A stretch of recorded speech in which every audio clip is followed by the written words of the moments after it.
La plupart des Noirs, on va mourir de arrêt cardiaque ou bien de AVC. Alors je me suis demandé, mais pourquoi nous on a ça?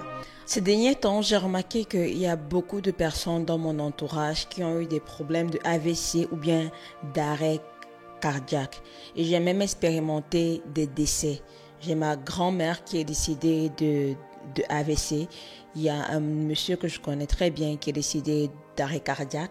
Il y a un ami de mon mari qui est décédé d'arrêt cardiaque. Et non seulement autour de moi, je suis entendu beaucoup de personnes qui sont décédées d'arrêt cardiaque. Alors je me suis posé la question, mais qu'est-ce qui se passe? C'est quoi avec ce problème d'arrêt cardiaque autour de moi? C'est quoi avec ce problème de AVC autour de moi? Alors j'ai commencé à faire des recherches et j'ai parlé à une de mes amies qui est une docteure, et elle m'a dit que la plupart des Noirs en fait sont prédisposés à avoir un arrêt cardiaque ou bien un AVC. Donc ça veut dire que la plupart des Noirs, on va mourir de arrêt cardiaque ou bien de AVC. Alors je me suis demandé, mais pourquoi nous on a ça? Alors avant de vous dire le pourquoi nous sommes prédisposés à ça, j'aimerais que vous compreniez un peu la différence, parce que moi je ne savais pas la différence entre la crise cardiaque et le AVC. Alors le AVC, c'est quand il y a un vaisseau dans ta tête qui éclate, dans un vaisseau sanguin, parce qu'il faut savoir qu'on a le sang qui circule de notre corps au cerveau. Alors quand l'un de ces vaisseaux-là éclate, c'est là que tu as ce qu'on appelle le AVC, et tu peux être paralysé parce que c'est notre cerveau qui contrôle notre corps. Alors quand tu as le problème de crise cardiaque, là c'est un vaisseau qui part dans ton cœur qui éclate, parce que ce vaisseau-là ne fait que rétrécir, parce qu'il y a des choses qui bloquent la circulation du sang en fait. Donc un de tes vaisseaux ou bien tes vaisseaux commence à se rétrécir petit à petit, et finalement ils éclatent, et finalement tu vas sentir une grosse douleur dans ton cœur, et c'est comme ça que directement aussi tu as la crise cardiaque. Et très souvent, quand tu as ce niveau de crise cardiaque, très souvent tu meurs en fait. Le AVC, des fois, tu peux vivre encore quelques jours, mais pour la crise cardiaque, très souvent, la plupart des gens, ils décèdent en fait. Alors, dans mes recherches, voici ce que j'ai découvert. La première des choses qui expose les Noirs à avoir la crise cardiaque ou bien le AVC, c'est notre alimentation. L'alimentation des Noirs ou bien des Africains, c'est beaucoup basé sur les carbohydrates, comme on dit en anglais, ou bien encore les glucides. Par exemple, on mange beaucoup de riz, on mange beaucoup de plantain, de macabo, d'igname, de manioc, les bâtons de manioc, on mange beaucoup de beignets, on mange beaucoup de farine, on mange beaucoup de grains. Donc toutes ces choses-là, ce sont en fait des glucides. C'est ce qu'on appelle les carbohydrates. Et quand je regarde un peu la culture africaine et ce qu'on mange, c'est vraiment la plupart de ce qu'on mange, c'est ça en fait. Je vais prendre l'exemple du Cameroun par exemple. Le Cameroun, aujourd'hui tu vas manger ton poisson braisé avec ton bâton de manioc. Demain tu vas manger ton plantain, ou bien encore ce que les Ivoiriens appellent aloko, avec ton poisson ou bien ton poulet. Après demain tu vas manger ton macabo avec peut-être du porc et sauce gombo. Le jour qui suit, tu as mangé tes épinards avec encore un bon plantain mûr. Le jour d'après, tu vas manger peut-être du riz avec la sauce d'arachide. Le jour qui vient, tu as fait peut-être un braisé de porc là, avec encore une fois de plus peut-être le manioc ou bien les millions d'or ou bien encore les plantains. Donc c'est ça en fait. Vous voyez que on a vraiment un background de manger beaucoup de carbohydrates. Et même quand je regarde la culture du Congo, la culture de la Côte d'Ivoire, la culture du Nigeria, la culture du Bénin, du Togo, c'est presque la même chose. Les plats sont peut-être différents, c'est presque la même chose.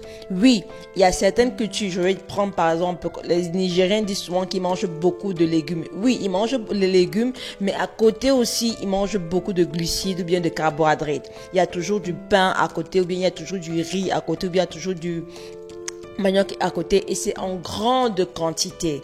Donc ça, c'est la principale raison qui nous expose, nous les Noirs, à avoir ce problème-là. Parce que manger trop de carbohydrates et trop de glucides crée ces problèmes-là en fait. Ça crée des problèmes. On a le taux de sucre dans le sang qui augmente. On a les carbohydrates aussi. Les carbohydrates aussi peuvent créer à ce que on ait ce qu'on a fait des fats, des choses qui vont partir bloquer nos vaisseaux sanguins. Ça, c'est l'un des problèmes. La deuxième des choses, c'est que les noix, on a un problème avec la vitamine D. La plupart des noix, nous sommes en déficit en vitamine D. Et on a une déficit en vitamine D parce que justement nous sommes noirs. Et parce que nous sommes noirs, on a ce qu'on appelle la mélanine. Et la mélanine qu'on a nous empêche de synthétiser la vitamine D normalement.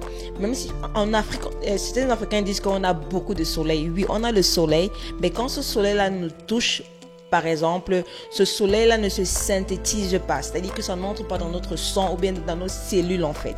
C'est pourquoi la plupart des noirs, partez faire vos examens de sang et la plupart, on va vous dire que vous avez un manque de vitamine D. J'ai une amie, quand elle est arrivée aux États-Unis ici, elle venait d'arriver aux États-Unis, hein, elle n'avait même pas encore fait une année. Elle allait à l'hôpital se faire des examens, je sais pas trop quoi, et justement le docteur l'a rappelé très vite que madame, vous avez un manque de vitamine D. Votre manque de vitamine D est très très très élevé. Et je vous rappelle, elle venait d'Afrique. Afrique où il y a le soleil. Nous les noirs, on pense souvent qu'on a le soleil, oui, mais notre mélanine nous cause des problèmes. Donc la vitamine D, le manque de vitamine D que nous avons est un gros problème. Je vais seulement m'arrêter à ces deux choses-ci. Je vais encore ajouter une troisième chose, par exemple, pour certains hommes qui sont des personnes qui voyagent beaucoup. Si tu es quelqu'un qui voyage beaucoup, tu es un businessman, tu es une femme entrepreneuse ou bien tu travailles beaucoup et tu as tendance à beaucoup voyager tout le temps, ça peut aussi te créer un problème de AVC ou bien d'arrêt cardiaque. Ou bien quelqu'un qui conduit beaucoup. Tu conduis beaucoup, peut-être dans ton travail, tu conduis beaucoup. Ça aussi peut te causer avoir ce genre de problème. Mais les deux grosses causes que moi j'ai dans mes recherches que j'ai vues, c'était l'alimentation et le manque de vitamine D. Donc, maintenant, qu'est-ce qu'il faut faire? Ce qu'il faut faire, je vous dis, je ne suis pas en train de vous demander d'arrêter de manger des plantains ou bien des macaroons parce que moi-même, je n'ai pas arrêté de manger ça. Hein. Moi-même, c'est vraiment difficile pour moi de manger sans manger ces choses-là parce que je suis née dans ça, c'est ma culture, j'aime manger ça, j'aime le manioc, j'aime le plantain, donc c'est vraiment difficile, mais il faudrait qu'on arrive à gérer ça, il faudrait qu'on arrive à manage, ouais. Donc l'une des choses que je recommande à tout le monde, c'est juste un conseil, c'est juste une recommandation, vous faites comme vous voulez. L'une des choses que je recommande à faire, c'est si tu vois que tu manges beaucoup, essaie de diminuer la quantité. Au lieu de manger un gros plat de riz, mange un petit plat de riz. Par exemple, divise la quantité de ton riz peut-être en deux pour commencer. Mais je vous dirais qu'au fur et à mesure que le temps passe, essaie de diminuer les quantités de carbohydrates. Si avant tu mangeais un pain, maintenant commence à manger un demi-pain. Si avant tu mangeais un gros plat de riz, mange maintenant un plat de riz qui est moyen. Si avant tu mangeais 3 plantains pendant ton dîner ou bien ton repas de midi, maintenant mange seulement un plantain et demi par exemple. Si avant tu mangeais 2 bâtons de manioc, maintenant mange un bâton de manioc. Donc essaie de diminuer la quantité. Au fur et à mesure que le temps passe, diminue. Ne diminue pas aussi la quantité drastiquement parce que ton corps va ressentir ça. Et ça pourra te causer d'autres problèmes en fait. Ou bien ça va faire à ce que tu consommes même encore plus qu'avant. Donc avec le corps, il faut savoir diminuer les quantités petit à petit. Comme ça, le corps s'habitue aussi petit à petit. Pour la vitamine, je dirais, et aussi manger beaucoup aussi de légumes. Essayez d'ajouter les légumes dans vos repas. Par exemple, un bon plat, c'est un plat qui est constitué de légumes, bien de salade. Et à côté, tu as ton morceau de viande ou bien ton morceau de poisson. Et à côté, tu as ton carbohydrate, ton riz ou bien ton plantain. Les carbohydrates doivent toujours être en petite quantité. Normalement, ça doit être la quantité la plus petite, normalement. Donc, quand tu vas commencer, peut-être les carbohydrates ne seront pas en petite quantité, mais au fur et à mesure, il faudrait que tu arrives à diminuer ça de telle façon que ce soit vraiment en petite quantité dans tes plats. Donc, c'est un peu ça. Maintenant, comment gérer par rapport à la vitamine D? Ce que je vais vous conseiller de faire, c'est de prendre votre vitamine D. Prenez vos vitamines D tous les jours. Vraiment, je dirais tous les jours. Et prenez de la vitamine D3. Prenez de la vitamine D3. Une autre chose ici, c'est que achetez de bonnes vitamines D. Achetez de bonnes vitamines D. Il y a tellement de mauvaises vitamines D qu'on va vous donner. Vous allez boire, ça va faire comme l'eau. Achetez de bonnes vitamines D. Et très souvent, les vitamines D3, ici, tu es aux États-Unis, tu vas acheter ça environ dans les $40. C'est pas des vitamines que tu vas acheter à $5 ou bien à 5 euros. Très souvent, tu vas les acheter dans les 40 euros ou bien $40. Donc, c'est un peu ça. Et aussi, et même encore, de nos jours, beaucoup de gens mettent leurs produits chers parce que, juste parce qu'il faut mettre cher pour montrer que le produit c'est un bon produit. Mais beaucoup de ces compagnies-là, très souvent, ils n'ont pas un bon produit. Donc, il faut savoir identifier quels sont les bonnes compagnies et acheter chez ces compagnies-là, en fait. Donc, vraiment, je crois que c'est ce qu'il faut faire. Et aussi, il faut aussi penser que boire le jus tout le temps, le soda, ça aussi, c'est augmenter le taux de sucre dans ton sang. Parce que les carbohydrates, en fait, ça augmente le taux de sucre dans notre sang. Donc, les jus, les Coca-Cola et tout ça là, ça aussi, c'est des choses qu'il faut faire en modération. Il faut même diminuer très souvent. En fait, j'ai vraiment voulu faire cette vidéo aussi parce que c'est quelque chose qui me tient à cœur. Je vais faire encore une autre vidéo par rapport à ça pour vraiment vous donner d'autres choses encore avancées qui pourront vous aider à vraiment éviter ce problème-là. Et si tu as vu cette vidéo aussi, s'il te plaît, partage cette vidéo aussi avec ton frère, ta soeur, ta mère, ton frère, ton oncle, ton cousin, vraiment tout le monde dans votre famille parce que c'est très, très, très important. J'ai perdu des personnes très chères. J'ai perdu ma grand-mère à cause de ça.